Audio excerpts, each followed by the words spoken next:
ආයුබෝවන් හැමෝටම. අද අපිත් එක්ක සම්බන්ධ වෙලා ඉන්නේ 2027 අලුත්ම ළමයෙක්. මම කිව්වා සනුලිට මෙන්න මෙහෙම. පාඩම සම්පූර්ණයෙන් දැන් ෂෝට් නෝට් එක Tamanට මතකෙන් පුළුවන් ද පාඩමම කියන්න කියලා. පුළුවන්ද සනුලි කියන්න? පුළුවන්. සාමාන්‍ය විනාඩි කීයකින් වගේ පාඩම් කරන්න පුළුවන්? විනාඩි 15ක් වගේ. එතකොට සනුලිට මම කියනවා මේ පාඩමේ මුලින් ඉඳලා අග වෙනකන් කියන්න. එහෙනම් පුළුවන් ද ස්ටාර්ට් කරන්න? රයිට්. එහෙනම් කියන්න බලන්න. මුලින්ම තියෙන්නේ ව්‍යාපාරයක් යනු මිනිස් අවශ්‍යතා හා ඕමනා සපුරාලීමේ නිරත ඕනෑම ආර්ථික කටයුත්තක් වේ. අවශ්‍යතාවයක් කියලා කියන්නේ මිනිස් අනිවාර්යයෙන්ම සපුරා ගත යුතු කායික හා මානසික තත්ත්වයක් වෙනවා. ඕමනාවක් කියලා කියන්නේ මිනිසා අවශ්‍යතා සපුරා ගන්නා විවිධ ආකාර වෙනවා. එහෙමත් නැත්නම් කිසියම් භාණ්ඩයකට හෝ සේවාවකට ඇති පුද්ගල කැමැත්ත වෙනවා. ඊට පස්සේ අවශ්‍යතා හා ඕමනා අතර වෙනස්කම් පහක් තියෙනවා. ආපොස්සී නිර්මාණය කළ නොහැකි වෙනස් කළ නොහැකි අත්‍යවශ්‍ය වෙනවා අත්‍යවශ්‍ය නොවෙනවා පොදුයි විවිධයි සීමිතයි අසීමිතයි ව්‍යාපාරිකයන්ට නිර්මාණය කළ නොහැකි ව්‍යාපාරිකයන්ට නිර්මාණය කළ හැකි සමාජයට වෙනස් කළ නොහැකි සමාජයට වෙනස් කළ හැකි ඊට පස්සේ තියෙනවා ඉල්ලුමක් කියලා කියන්නේ ඕමනාව හා බැඳුණු ප්‍රේශක්තියකට ඕමනාවක් කියලා කියන්නේ පුද්ගල කැමැත්තකට ප්‍රේශක්තියක් කියලා කියන්නේ මිලදී ගැනීමට හැකියාවකට ඊට පස්සේ තියෙනවා වෙළඳපොළ විකණුම්කරුවන් හා ගැනුම්කරුවන් එකිනෙකට සම්බන්ධ වන ඕනෑම තත්වයකට කියනවා වෙළඳපොළක් කියලා.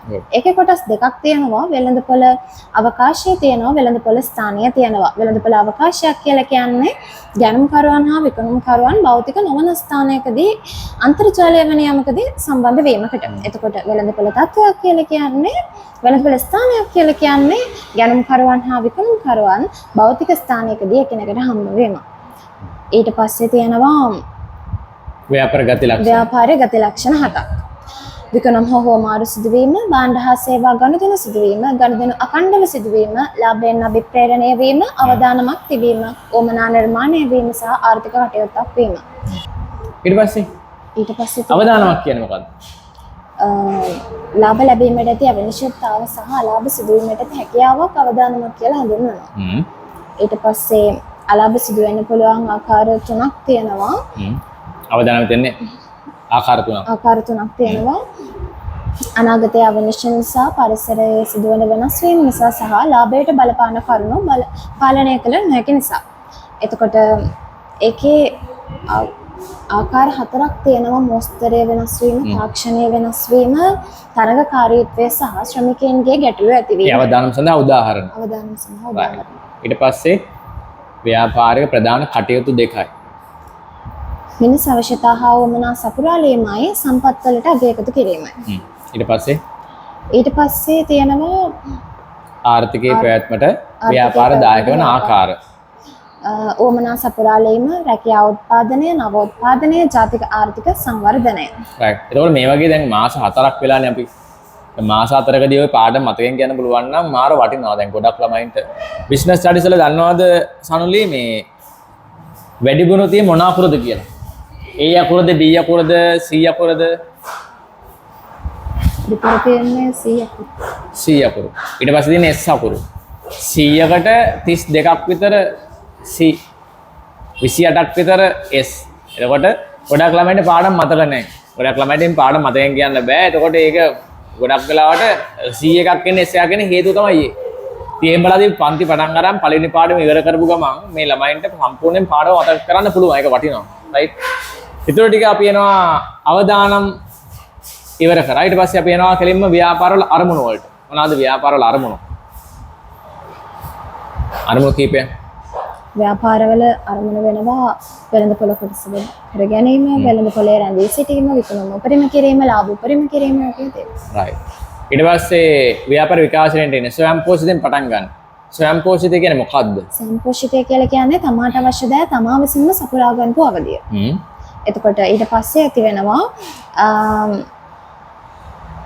මේකේ තිබ්බේ මොන නිෂ්පාදනයේද? එතකොට තිබ්බේ ඍජු නිෂ්පාදනය තුලින් පුද්ගල විශේෂීකරණයක් ඇති වෙනවා. ඊට පස්සේ පුද්ගල විශේෂීකරණයෙන් පස්සේ අතිරික්තයක් බිහි වෙන්න පටන් ගන්නවා. ඒ අතිරික්ත නිසා තමයි ව්‍යාපාර විකාශනය එන්නේ. ව්‍යාපාර විකාශන අවස්ථා 4යි.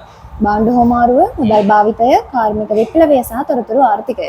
ඊට පස්සේ භාණ්ඩ හෝමාරුව බාණ්ඩ හොමාරුව කියලා කියන්නේ අතිරික්තේ හොමාරු කරගන්න පුළුවන් විදිය.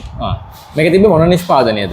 වක්‍ර නිෂ්පාදනය. good. ඊට පස්සේ බාණ්ඩ හොමාරුව සමග වෙළඳාමක් පැන නැගුණා. බාණ්ඩ හොමාරුව එපා වෙනවා දුර්වලතා නිසා. මොනවද දුර්වලතා? කොටස් කිරීමේ අපහසුව, රැගෙන යාමේ අපහසුව, ගබඩා කිරීමේ අපහසුව, නිශ්චිත නිලම් ක්‍රමයක් නැමැති වීම, නැශ්‍ය වීම සහ උවමනාවන්ගේ දීක සමපාතයක් නැමැති වීම. right good. එතකොට ඒක එපා වෙලා ඊට පස්සේ එනවා මොන යුගයටද? ඊට පස්සේ එනවා බාණ්ඩ හොමාරුවෙන් පස්සේ මුදල් භාවිතය. මුදල් භාවිතය. මුදල් භාවිතය කියන්නේ මුදල් භාවිතය කියලා කියන්නේ බාණ්ඩ හොමාරුව සඳහා මුදල් භාවිතයට ගත් අවධියට. මේක මුදල් විකාශනය වෙනවා. කොටස් 6ක් යටතේ මුදල විකාශනය වෙනවා. ද්‍රව්‍ය, ලෝහ කාසි, කාසිහා නෝටු, බැංකු මුදල් සහ විද්‍යුත් මුදල්. very good. ඊට පස්සේ මුදල් භාවිතයෙන් පස්සේ අපි යනවා ඊළඟ යුගයට. කාර්මික විප්ලවයට. කාර්මික විප්ලවය කියන්නේ මොකද්ද? කාර්මික විප්ලවයක් කියලා කියන්නේ කර්මාන්ත ශාස්ත්‍රයේ ඇති වූ නව පිබිදීමක්. නැත්නම් ගෘහ කර්මාන්ත මහා පරිමාණ කර්මාන්ත බවට පත් කරමින් ඒ සමගම වෙළඳාමේ සිද්ධ වෙච්ච ප්‍රසාරණය. එතකොට ඒකේ එනවා ශ්‍රම විභජනයේ විශේෂීකරණය වගේ සංකල්ප. මොකද්ද ශ්‍රම විභජනය කියන්නේ? කිසියම් කාර්යයක් ප්‍රධාන කොටස් කිහිපයකට බෙදා එම එක් එක් කාර්යය සඳහා ඊට දක්ෂතා ඇති පාර්ශවයන් පත් කිරීමේ ක්‍රියාවලිය ශ්‍රම විභජනය වෙනවා.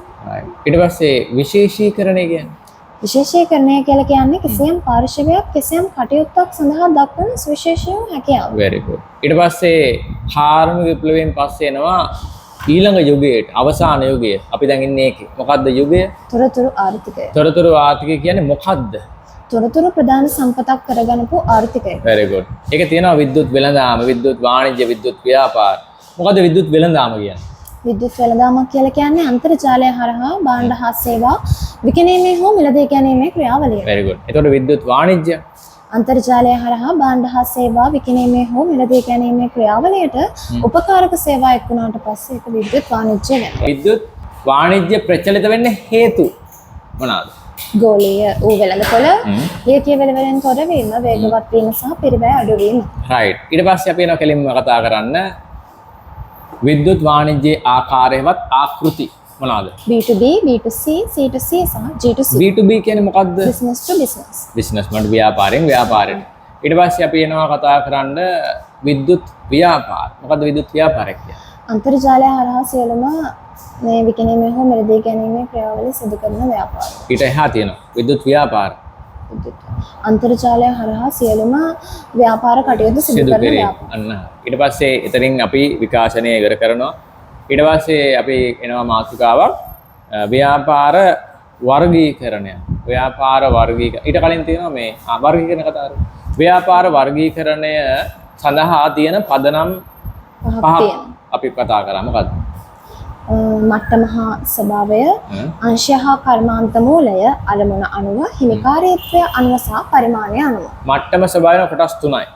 ප්‍රාථමිකයි, ද්විතීයිකයි සහ තෘතීයිකයි. ඊට පස්සේ අංශය හා කර්මාන්ත මූලය අනුව බෙදෙනවා කෘෂිකාර්මික, කාර්මික, සේවා. අරමුණ අනුව දෙකයි. අරමුණ අනුව ලාභ අරමුණු කරගත් ව්‍යාපාර සහ ලාභ අරමුණු කර නොගත් ව්‍යාපාර. හිමිකාරීත්වය අනුව රාජ්‍ය අංශයේ ව්‍යාපාර, පෞද්ගලික අංශයේ ව්‍යාපාර. පරිමාණය සුළු මධ්‍ය පරිමාණ ව්‍යාපාර සහ මහා පරිමාණ ව්‍යාපාර. right. ඊට පස්සේ මතකද දලදේශීය නිෂ්පාදනයේ ආංශික සංයුතිය අපි බෙදුවා කොටස් 6කට.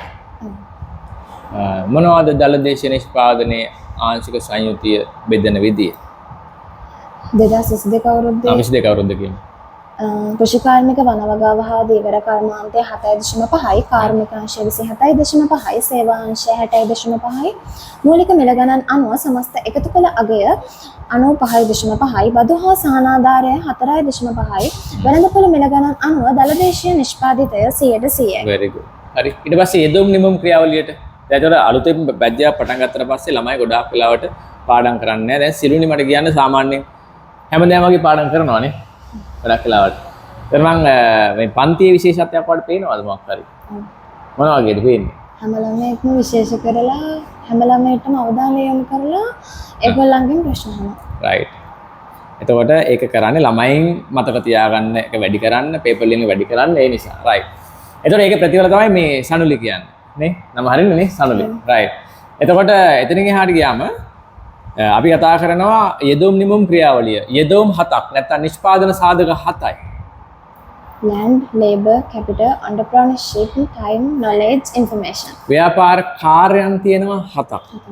Production, marketing, HRM, finance management, administration, R&D, and information management. නිෂ්පාදිත කොටස් දෙකකට බෙදුවා නිකන් සරල වශයෙන්. නිෂ්පාදිත කොටස් දෙකයි ඍජු නිෂ්පාදිත භාණ්ඩ භාණ්ඩ සහ සේවා. භාණ්ඩ හා සේවා. නිෂ්පාදිතයක් කියලා කිව්ව එක මතකද? නිෂ්පාදිතයක් මොකද්ද? ඕමනා සපුරාලීම සඳහා වෙළඳපොළට ඉදිරිපත් කරන ඕනෑම දෙයක්. right. ඊට පස්සේ නිෂ්පාදිත වර්ගීකරණයේ පදනම් තියුවා 3ක්. ස්පෘශ්‍යභාවය අනුව, කල්පැවැත්ම අනුව සහ භාවිතය අනුව. ස්පෘශ්‍යභාවය අනුව 2යි. ස්පෘශ්‍ය භාණ්ඩ තියෙනවා, අස්පෘශ්‍ය භාණ්ඩ තියෙනවා. ඊට පස්සේ කල්පැවැත්ම 2යි. කල් පවතින භාණ්ඩ, කල් නොපවතින භාණ්ඩ විදියට. භාවිතය අනුව 2යි. පාරිභෝගික භාණ්ඩ තියෙනවා, මේ කාර්මික භාණ්ඩ තියෙනවා. හරි. පාරිභෝගික භාණ්ඩය මතකද මොකද්ද කියලා? මොකද්ද? පහසු භාණ්ඩ, විශේෂ භාණ්ඩ. නෑ පාරිභෝගික භාණ්ඩය කියන්නේ මොකද්ද? අවසාන පාරිභෝජනය සඳහා මිලදී ගන්නා භාණ්ඩ. කාර්මික භාණ්ඩයක් කියන්නේ නැවත විකිණීමේ අරමුණෙන් මිලදී ගන්නා භාණ්ඩ. right. ඊට පස්සේ අපි එනවා කතා කරන්න සේවාවක් මතකද? සේවාවක් කියන්නේ මොකද්ද? සේවාවක් කියලා කියන්නේ කෙටියෙන් පුද්ගලයා තමා සතු හැකියාවක් භාවිතා කරලා මිනිස් අවශ්‍යතා හා වුණා සපුරාලීම ක්‍රියාකාරකම කරා. සේවාවක ලක්ෂණ තියෙනවා 4ක්. අස්පෘශ්‍යයි, විවිධයි, වෙන් කළ නොහැකි, ගබඩා කළ නොහැකි. right. ඊට පස්සේ ව්‍යාපාර පරිසරයට එමු. හරි. දැන් මේක බලගෙනට තේරෙනවා පාඩම් කළාද නැද්ද කියලා. right. ව්‍යාපාර පරිසරය කොටස් දෙකකට බෙදෙනවා. අභ්‍යන්තර පරිසරය සහ බාහිර පරිසරය. බාහිර පරිසරයයි කොටස් දෙකයි. ආසන්න පරිසරයයි සාර්ව පරිසරයයි. අභ්‍යන්තර පරිසර සාධක 6යි.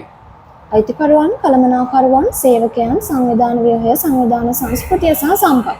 ආසන්න පරිසර සාධක 5යි. ගණදනකරුවන්, තරඟකරුවන්, සපයුම්කරුවන්, ආදේශක භාණ්ඩ නිපදවන්නන් සහ නව ව්‍යාපාරිකයන්. තරඟකරුවන් කියන්නේ කවුද කියලා මතකද නික? තරඟකරුවෝ කියලා කියන්නේ සමාන භාණ්ඩ හා සේවා නිපදවන. ආදේශ භාණ්ඩ නිපදවන්න කියන්නේ? ඒ කියන්නේ විකල්ප භාණ්ඩ හා සේවා නිපදවන අය. සාරු පරිසර සාධක 8යි. නෛතික පරිසරය, දේශපාලන පරිසරය, ප්‍රජා පරිසරය, ස්වභාවික පරිසරය, තාක්ෂණික පරිසරය, ගෝලීය පරිසරය, සමාජ හා සංස්කෘතික පරිසරය සහ ආර්ථික පරිසරය. උපසාධක මතකද ඒ වගේ? ප්‍රජා පරිසරය උපසාධක මොනවා වගේ? ජනගහනය, වයස් ව්‍යුහය, ස්ත්‍රී පුරුෂභාවය. ආර්ථික පරිසරය. ආර්ථික පරිසරයට මිල, පොලි අනුපාතිකය, උද්ධමනය, මිල මට්ටම. right. ඒතකොට පාඩුව සම්පූර්ණයෙන්ම ගැවුවනේ. right. එතකොට ඔන්න පොඩි වෙලාවකින් අපි මේ කතා කරලා ඉවර කරා සම්පූර්ණයෙන්. සලුන්ගේ පාඩම පුළුවන් මේ 27 අලුතෙන්ම පටන් ගත්ත ළමයෙක්. අපිත් එක මාස 4ක් විතර වගේ එකතු වෙලා පළවෙනි පාඩම ඉවර කරා විතරයි. මේ අද තමයි දෙවෙනි පාඩම පටන් ගත්තේ නේ. ඒතකොට පළවෙනි පාඩම සම්පූර්ණයෙන්ම මතකයි. ඔක තමයි අපේ විශේෂත්වය. ඉතින් කවුරු හරි කෙනෙක් ඉන්නවා නම් අපි ආරාධනා කරනවා අපිත් එක්ක සම්බන්ධ වෙන්න. මේ වගේ හැම පාඩමක්ම විධිමත් පාඩම් කරන්න පුළුවන්. හැමෝටම සුබ දවසක්. ආයුබෝවන්.